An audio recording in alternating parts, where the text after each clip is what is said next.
It may be April 1st, but this is no joke. We've got your shot at Wild Kraken tickets all day. Just use the iHeartRadio app. Send us a talkback. Tell us which team scores first tomorrow night when the Wild face off with the Canucks. Full details, KFAN.com, keyword contests.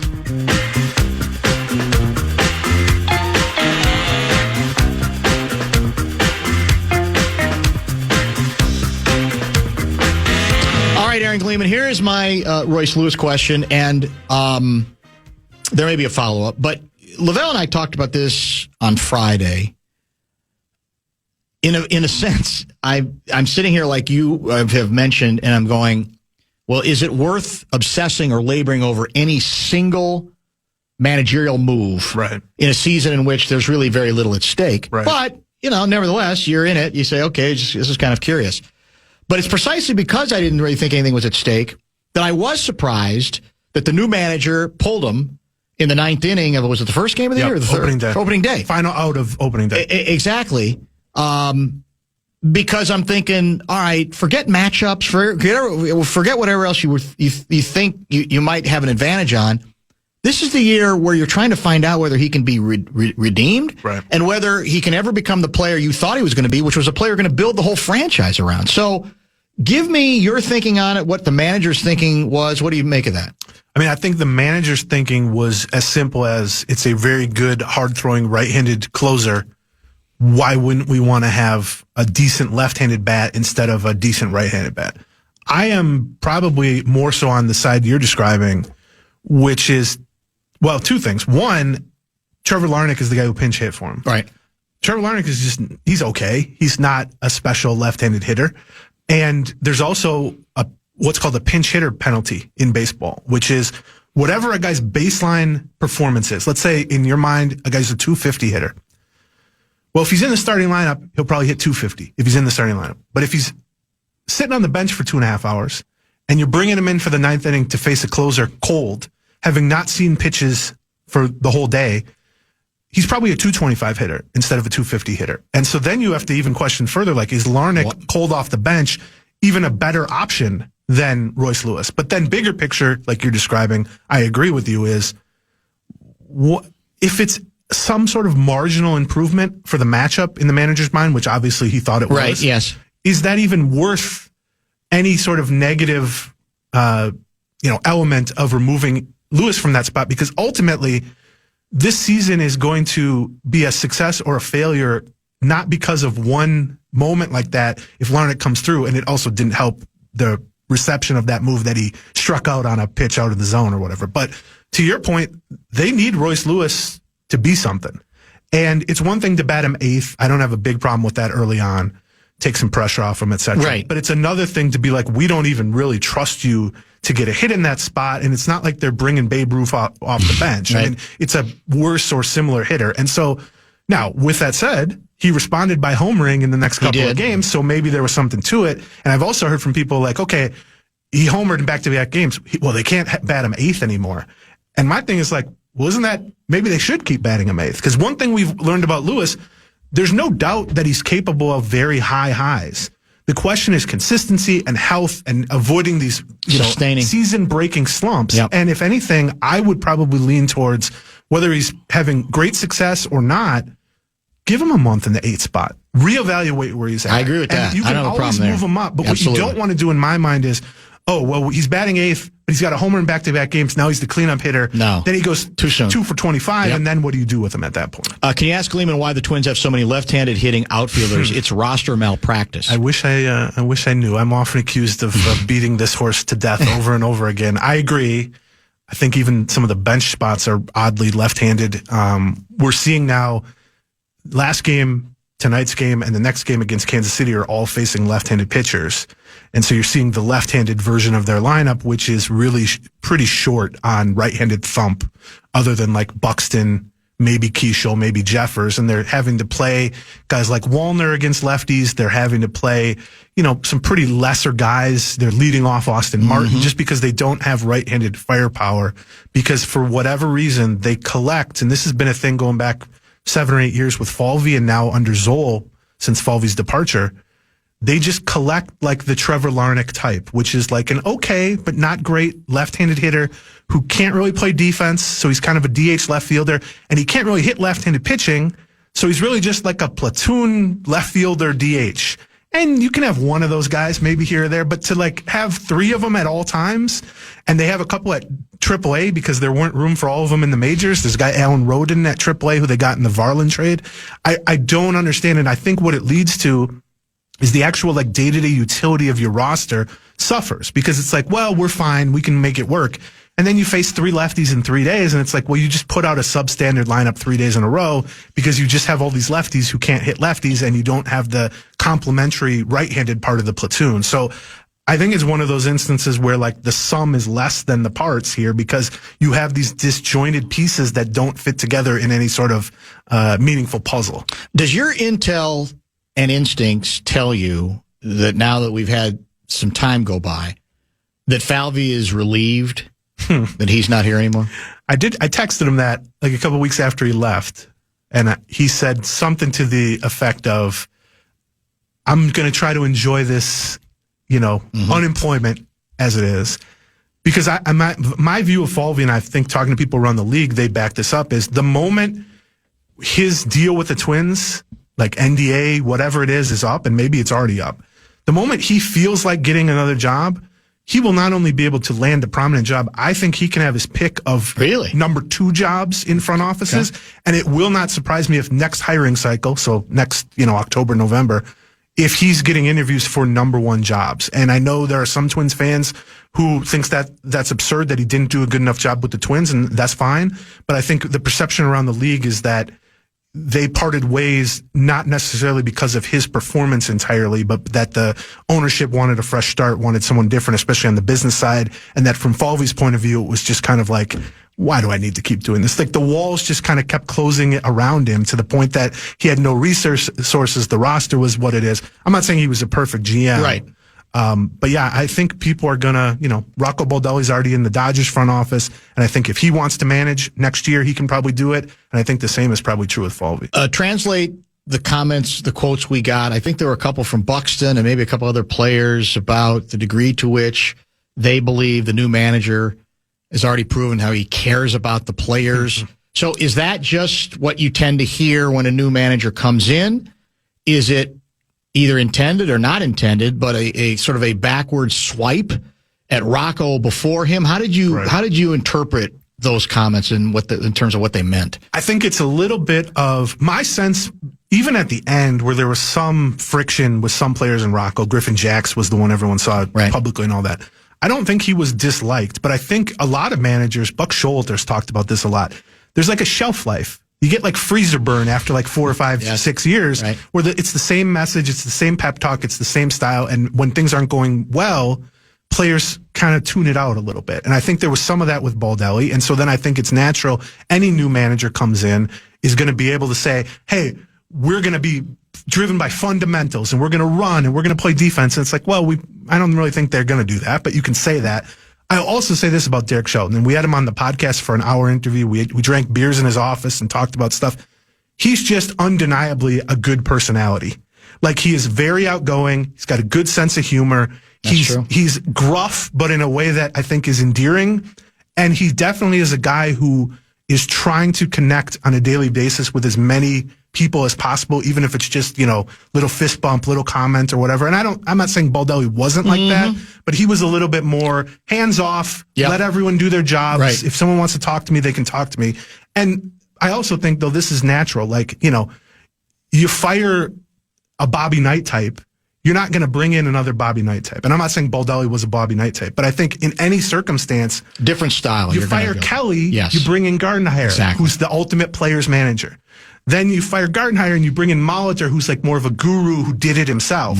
Then you fire Molitor and it's like, well, let's get the recently retired 35-year-old Baldelli. Well, now you fire Baldelli and it's like, well, let's bring in kind of this baseball lifer who's more of like a people person connector. But also the truth about Shelton, he managed 5.5 years in Pittsburgh, and they were horrifically bad in Pittsburgh. And a lot of the same, it's funny, like when he got hired, I went and read like the Pittsburgh Post-Gazette and some other places of what they said about his tenure. And almost word for word, line for line, it was the same criticisms Twins fans had of Baldelli. Interesting. Quick hooks, too much platooning, doesn't know how to manage the bullpen, lost the clubhouse, that sort of thing. And maybe that's just inevitable during a stretch of losing. But Shelton will tell you, and we talked to him about this on the podcast, of like, he feels that because he got fired in May from the Pirates last May, after 5.5 years, and he had like 6 months to just think about it. He did some media stuff. His wife told him, you can't be in the house this much, all the cliches, that he felt he really had time to like kind of reflect on it, not only emotionally, but also like, what can I do different? Yeah. Whereas if he'd just been fired at the end of the year and taken the job, then it's just like you go from one to the other. No time to reflect. We'll see. I also think he's just in a difficult spot. He is given a talent deficient roster that, like we said, the pieces don't even necessarily fit. There's no real bullpen levers to pull that are going to be good. I think they're going to lose a lot of close games that are frustrating. And if you don't win by the end of July, they're going to take your 5 best players and get rid of them too. So I do think he's in a tough spot, and I do think it's going to be difficult to evaluate his performance kind of separate from the overall big picture situation that he's in. Buxton has me confused as well, because speaking of players that you might want to trade away at the deadline, if it goes as bad as it might, because he had a meltdown at some point. When was it? Was it before spring training? Basically saying he was disappointed in the Twins for not coming out and saying, hey, he's not going anywhere. Right. Because I could have sworn it was another one of your athletic compadres. Somebody, maybe not. Somebody had the report, again, unofficial, but the report, and it was a pretty good reporter, as I recall, basically saying that Buxton might be more willing. Yes. To Dan move. Hayes wrote something like that, That's and right. then Ken Rosenthal had That's something what like it was. that. That's it. So, and it wasn't directly from Buxton, but it was clear that people close to Buxton were. And by the way, I wouldn't fault him for taking that stance. Me neither. Why do you want to be the last man standing? But then why was he so offended? I think his at the time he seemed to be that, and just to be clear, like that was very early in spring. By the end of spring training, I didn't sense any friction or anything. Right. And it's also the people he's talking about. Yeah, Falvey, Baldelli, they're no longer there. That's true. But I think his feeling was for years, because he has the no trade clause in his contract. And we saw it at the All-Star game. Every question to him at the All-Star game. Yeah. On the biggest stage that he's going to be on was, you don't want to be in Minnesota, right? You're going to ask for a trade. And his thing over and over was, I want to be here, but I want to win here. And he feels like he's been incredibly loyal to them. And I would agree with that assessment. That at every turn, he has said and done all the right things and also performed at a very high level when healthy. And that what he wanted was, I keep being asked about this and I keep saying I want to be here. How come nobody else went on MLB Network or went on KFAN or went on whatever and said, well, we have no interest in trading Buxton? And now from their standpoint, it was, well, why do we have to say that? You have a no trade clause, you can affect it. But I think he just wanted kind of a show of it, because he feels like he's being put in under the spotlight frequently, locally and nationally, and having to constantly say, I'm loyal to the Twins, I don't want to go anywhere. And from his perspective, they weren't being asked that sort of stuff. So it was more of a one-way street. It seemed odd just because even though it wasn't him, people clearly close to him seemed to open the door. So I'm thinking, well, if I'm the Twins, I don't want to offend them if indeed, and come down, there's no chance we're trading him. Quick question now. I mean, if we get into 2 or 3 bad months of baseball, do you think he will soften? Do you think this might be the year he says, get me out of here, or not? I do worry about that. And I mean, I think... And you'd have to do it, wouldn't you? Depending again what you get. What I would say is they're not going to push him towards that.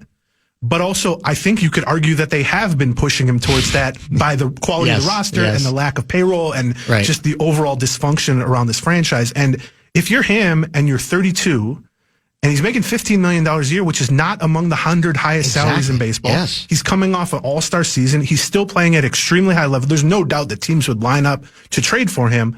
And if you're him, and let's say they trade away Joe Ryan and Ryan Jeffers or something, and you're looking around and it's a bad team where no one's getting paid and you're the only veteran there, and you maybe only have 2 or 3 years left at a high level, especially a center fielder. They're not going to age to the point that he's going to be 42 playing a high level of center field. I think if I were in his shoes, and that's what happened, let's say 2/3 of the way through the season, I'd be saying, you know what? I want to win here, but it's just not going to happen. Not because it's not his fault. Send me somewhere where I can play in my last 2.5 years as a winner. I don't know that he's going to say that, but I think he's closer to that point than he's ever been because of the situation that's unfolded around him. And if they're just straight up bad, I don't think he's going to request a trade or anything like that. But I just think if he says, look, I mean, we saw it with Correa last year, where it was like, this team is just not the team that I signed up to be on. And if you can unload my contract and send me back to Houston, fine, do that. And, with Buxton, it's, he's from Atlanta. They got a pretty good center fielder in in Michael Harris. That might not be the spot, but there's going to be 5 contenders that could use an upgrade in center field. So if he wants out, he can be traded for a pretty decent return. But to me, he's already shown more loyalty than they deserve over the years. So I sense that people will have a bad reaction if he says, okay, fine, trade me, because that's how fandom works. But I really would have a hard time blaming him even a little bit for that. Every 5th text that has come in today is ownership related. Yeah. And we haven't touched on it because we've covered it so much in the past. I don't know if there's, any more new ground to cover. But you're as aware of this as anybody that's the elephant in the room here forever for this team. Yeah. Is people turned off by ownership. So do you buy the theory that some have advanced that the Pohlads do intend to sell? They're just waiting for when they think they can get a better price, whether they're delusional or not, but that is ultimately what's going to happen here? Or what can you say to these fans who are basically saying, I'm not going to care about anything until they sell? I would say that is somewhat reasonable, logical, but also optimistic because it ends with someone other than the Pohlads owning the team, which right. From my point of view as a lifelong Minnesotan, that is the only way out of this. Absolutely. To me. They deny that. And I mean, I've asked Tom Pohlad that, and he's been asked that, and he said, we're in this for the long haul. Now, those things can change. A year ago, they had the team up for sale, so, who knows? The hope, I guess, if you're a Twins fan who is completely disillusioned with the Pohlads, which you ought to be, I understand, is that they brought in the minority owners. They got hundreds of millions of dollars in capital injection. They're going to pay down the debt so that they're no longer servicing it to the cost of $40 million a year or whatever. There's a new CBA on the horizon. There might be a lockout before that happens, but there is going to be a new CBA. The hope among teams like the Twins is that new CBA, whether it's salary cap floor, whether it's different distribution of local television revenue, et cetera, that it's going to be more favorable or more forgiving to the mid and low market teams. And so maybe the Twins as an asset will be more appealing to someone from a money-making standpoint. And so I think my optimistic view is they brought the minority owners in, pay down the debt so that they're not going to lose money from their standpoint. Also, I'm skeptical of that, but let's go along with that. Right. And so that they can just sort of coast into the lockout or into the new CBA. Hopefully it's a better setup for teams like them, and then they can come out the other end and go, you know what? Let's try to sell this for $2 billion. Because now we can better TV setup, whatever it is. Now, if you go by what they say, they're just in it for the long haul. But, and I've said this to them pretty openly, like, the first name doesn't matter. It's the last name that matters. And it's the only thing that matters. Yes. And, can they change the perception of the team? Yes, but it's going to take 3 winning seasons in a row.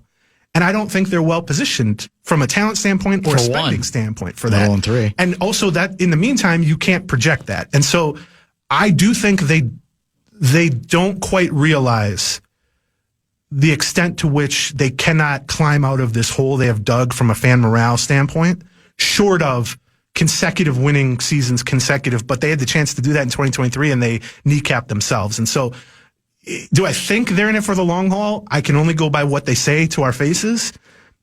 Am I hoping the situation that is described of like get to the lockout, get to the new CBA, and then sell what will hopefully be, non-debt filled, or a little better situation for mid-level teams? That's kind of my optimistic hope for the franchise. All right, one Wolves question as we wrap up here. I mentioned we're down to, I think, 7 regular season games. They're pretty clearly not going to be able to move up to 3 or likely 4. I think we're technically 2 down to the Nuggets because of the tiebreaker. That's 1 in the standings, but I think it ends up being 2, regardless. Are you any more or less optimistic, pessimistic about this team's prospects to make another run than, let's say, you were a year ago at this same time? That's interesting. Well, the health stuff now all of a sudden worries me a little bit with McDaniels, et cetera, or even Ant to some extent. He might be playing through. We'll see. I do think, to me, let's say you're the 6, you can beat the Lakers as a 3. We've proven that. I mean, they're scarier now. I think they're different, but yes. Let's say you're the 5. You can beat Denver. And also, if you get Houston, you can definitely beat Houston everybody too. Can beat Houston, I think. So from a seeding standpoint, I'd love to have home court. I'd love to have the 3 or the 4. But also from a matchup standpoint, I do think they can beat anybody but OKC probably. And now, if you're in the 4 or 5, you're going to have to play OKC in the second round. And I'm not saying the Spurs are some pushover, but I do feel like from a matchup standpoint, yes, you lose home court if you're the 6 or the 5 or whatever. But these teams past Spurs, OKC, are very beatable, I think, in the playoffs. And so the health part worries me. I think they are better, deeper because of the trade they made. He's played great. He's played great. I think he's been a good fit. Also, when he needs to be elevated to the starting lineup, he comes through.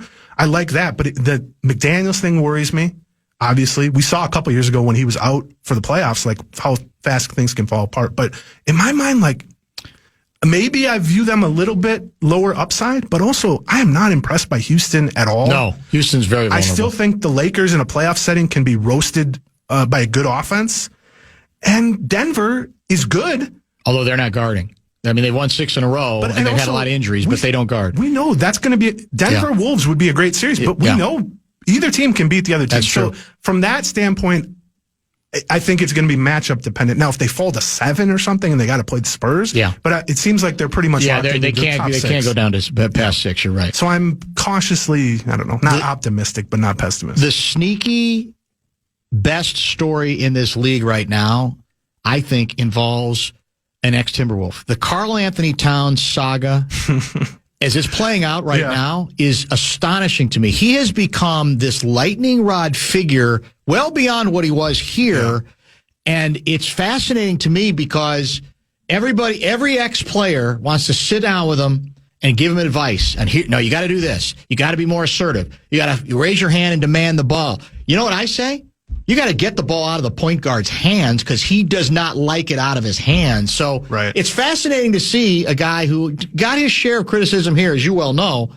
But there, it's not always criticism, but it's like it's either he's the solution or he's the problem. And everybody has some opinion on, I guess in part because he's in New York with the Knicks, about the Karl Anthony Towns, mystery and how to unravel it. It is interesting too. Like some of his numbers have scaled back a little bit. Like he's not shooting as many threes, but also that offense, like you said, is so Brunson driven. Yes, that it's hard, and they don't even necessarily just run straight up pick and roll, pick and pop with him. Like it's just isolation Brunson, and so then Cat's trying to play a little bit more inside, and then there's the defensive component. It has been very interesting to watch the same kind of storyline that Towns experienced here. Wolves might be able to get him back in the offseason. But it's been like speed run in New York where they loved him immediately. And then you start to see some of the warts in his game. And then it's like, oh, well, we don't like this. It's played out in 2 years the way it played out in 7 years in Minnesota. That's exactly it. Where there's a lot of people where I found myself on this show even almost defending him,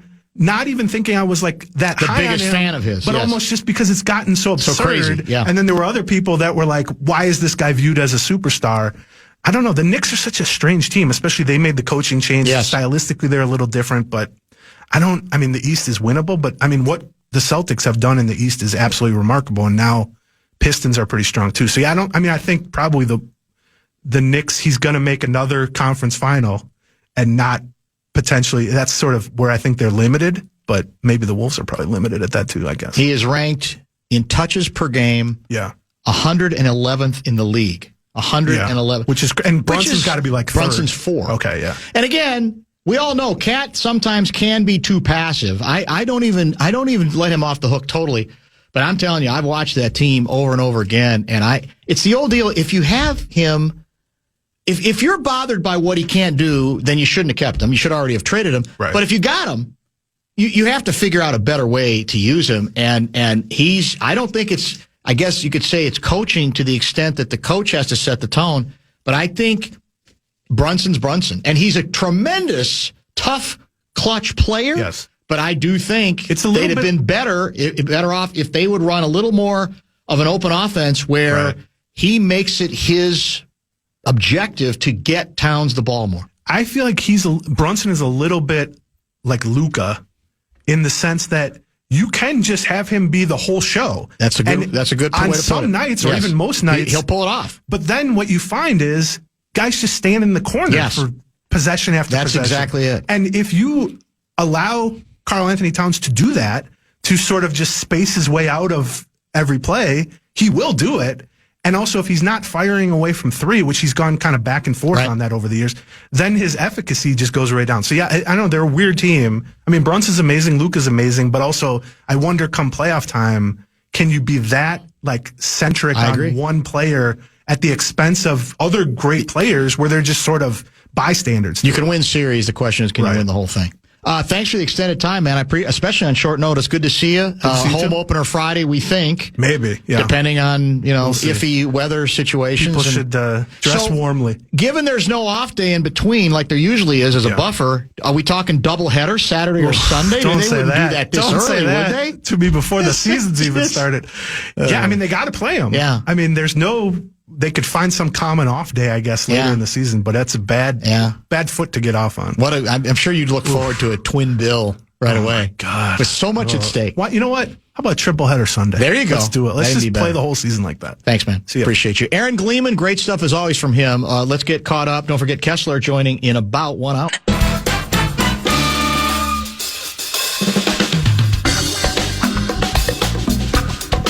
Why don't you join Muss and Miller Lite at Jimmy's in Vadnais Heights this Thursday, 5 to 7. You can stop by for drink specials, games, and to register for your final chance to win a spot in the Vikings Foundation Golf Tournament. Get full details now, KFAN.com, keyword golf.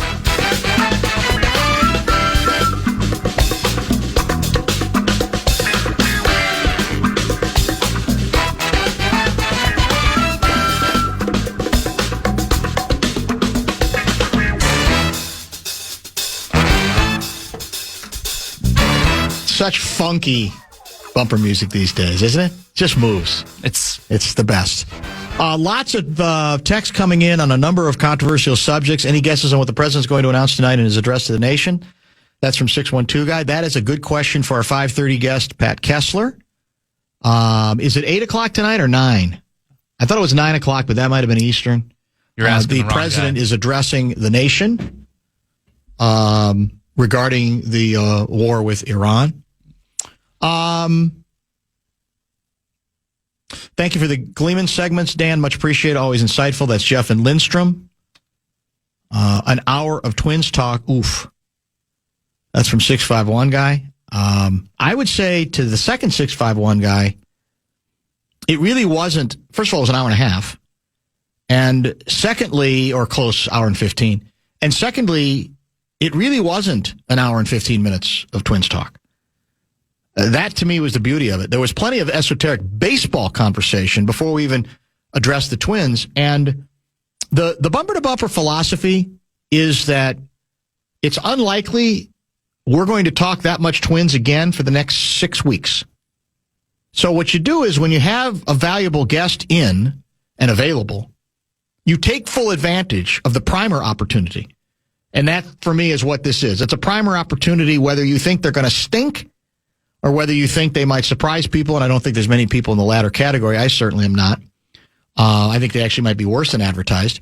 But you take it when you can, and the conversation ends up going in a lot of interesting places, including ownership in the future, including Byron Buxton. So I would say if you reduced that the series of segments to an hour of Twins talk, I'd say I'd re-listen maybe, or I'd reconsider, because it's not the lesson I learned in radio a long time ago. It's really not all that much what you're talking about, but who you're talking about it with. And Gleeman, for us, our purposes, has very quickly, over a period of time, developed as one of our finer in-studio guests on any number of subjects as well. Let me get to a couple of other text reactions. 612 Guy writes, Radio Gold. No snarkiness or insincerity here. Oldsmobile Guy writes, Gleeman is elite. That is all. I'll eat my shirt. Buxton is the ideal player for this Twins organization. He's injury prone, but his elite talent puts spots in the seats. No chance they try to trade him. That's from Rube Paul.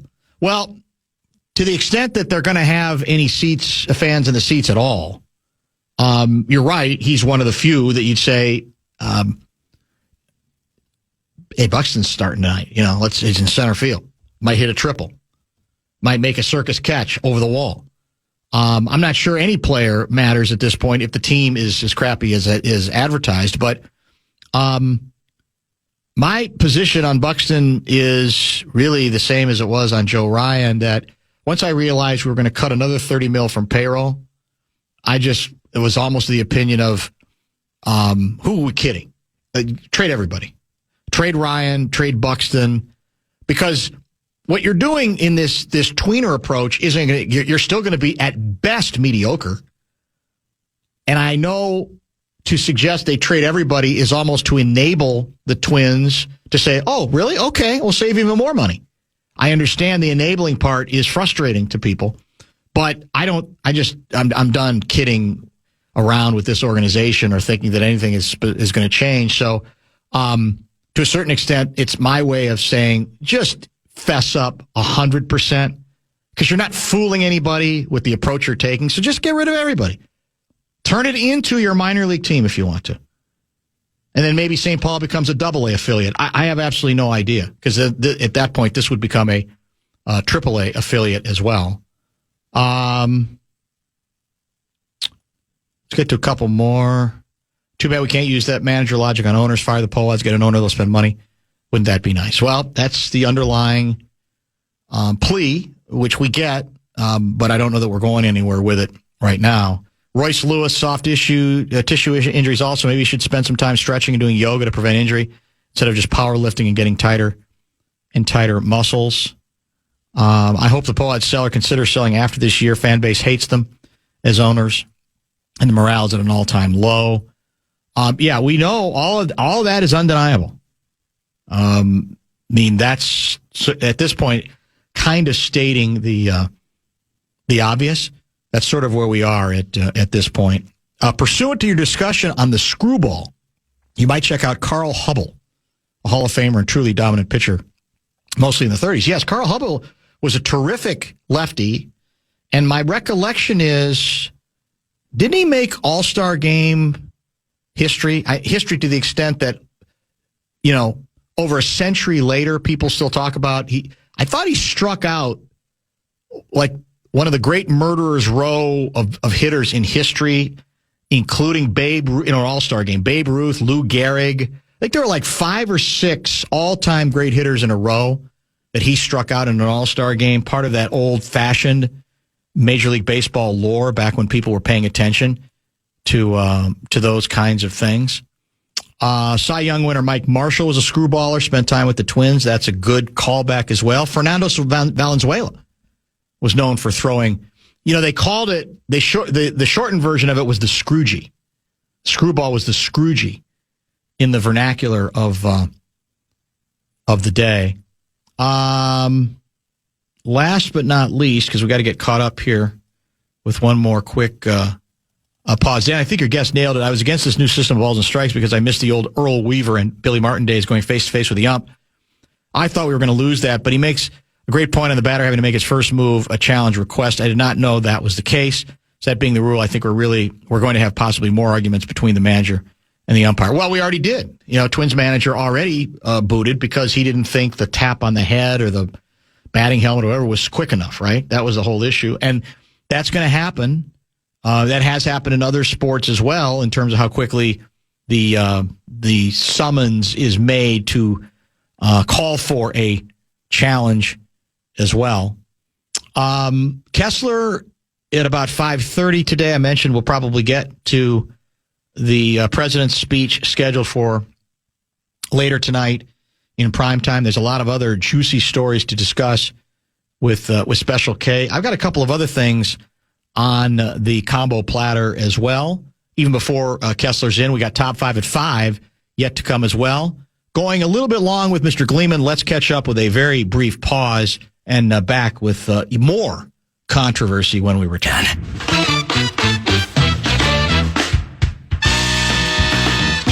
Your summer just leveled up. 311, the Beatles of rap, rock, and Dirty Heads are kicking off their tour at Mystic Lake Amphitheater July 11th. Tickets on sale now. All the details, KFAN.com, keyword calendar.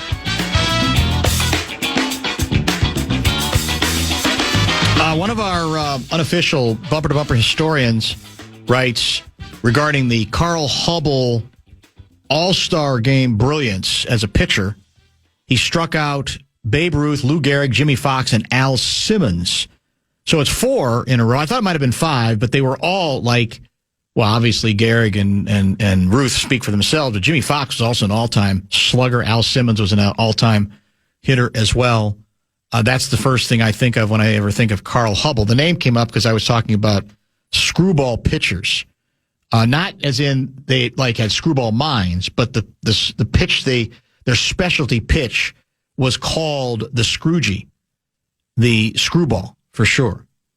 A couple other texts here early.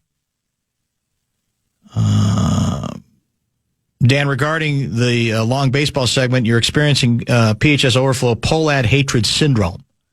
There's so much pent up, it's overflowing. You don't take it personally. That's Jim from St. Paul. Yeah, he's right. But part of my issue is we didn't really talk Twins at all, probably until about, I'd say, a good 30 minutes into the discussion. There's other things to deal with in the world of baseball that had absolutely nothing, including the ball and strike situation, the way they're being called, the appeals, etc. So I think you got to kind of get over the PhD Polad hatred syndrome, at least for the minute. That form of derangement. I understand where it comes from, but it shouldn't preclude the possibility that we're still going to have conversations with good guests, especially when we don't have them on. It's not like we have Gleeman on every week. We have them on intermittently once the baseball season begins.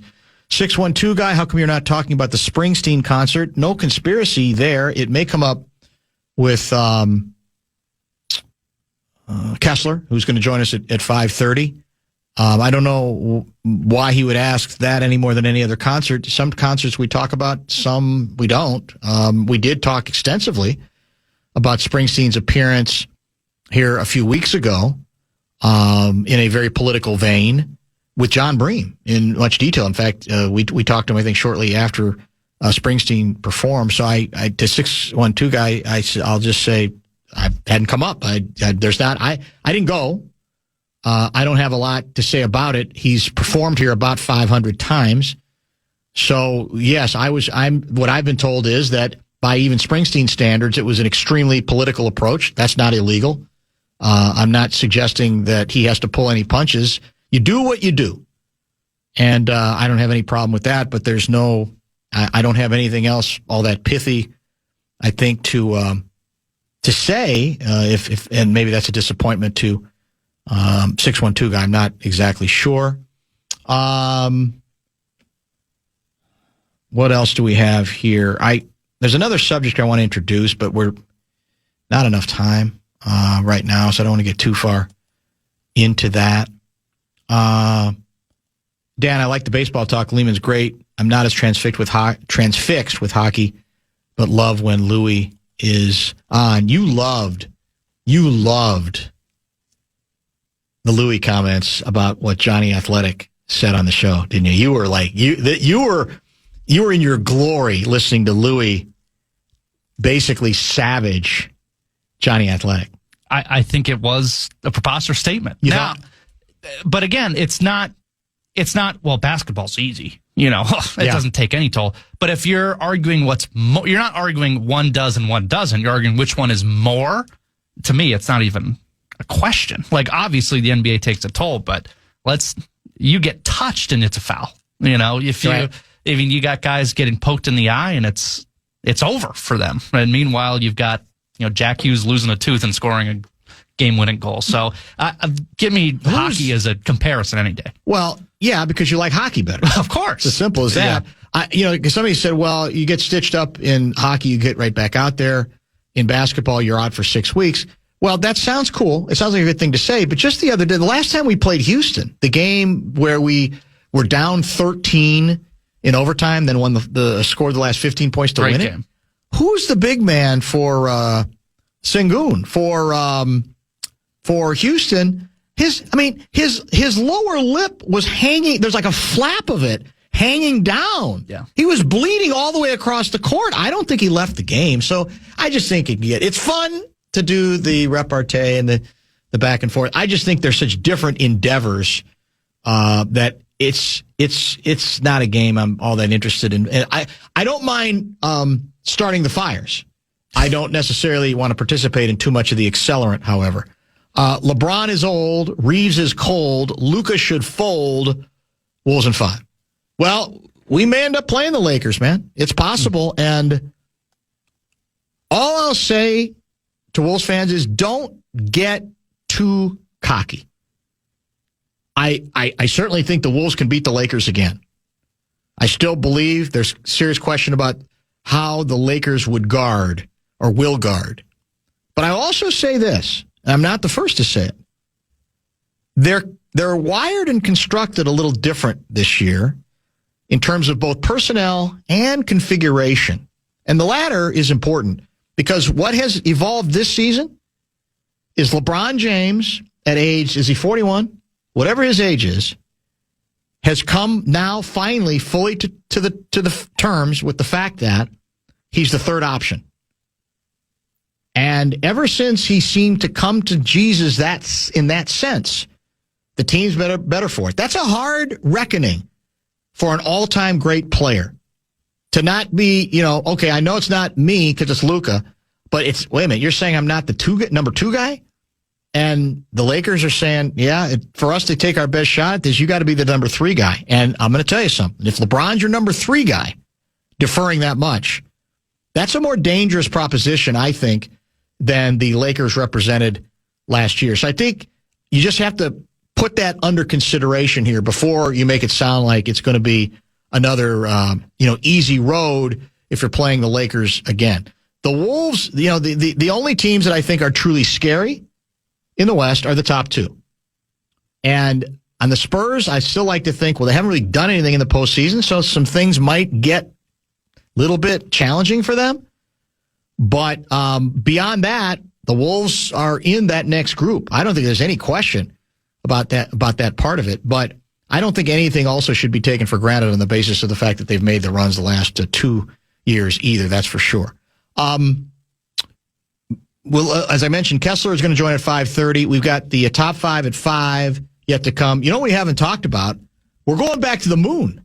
And I'm hoping that's on Kessler's list. The Artemis 2 launch, I believe, is scheduled for later this afternoon or evening. Now, I saw a headline indicating some kind of concern over a battery of some sort, but that the countdown was continuing. So we'll keep an eye on that story as well and see how that goes. Top 5, what do we have? Wild Wolves and more news on Bears stadium drama.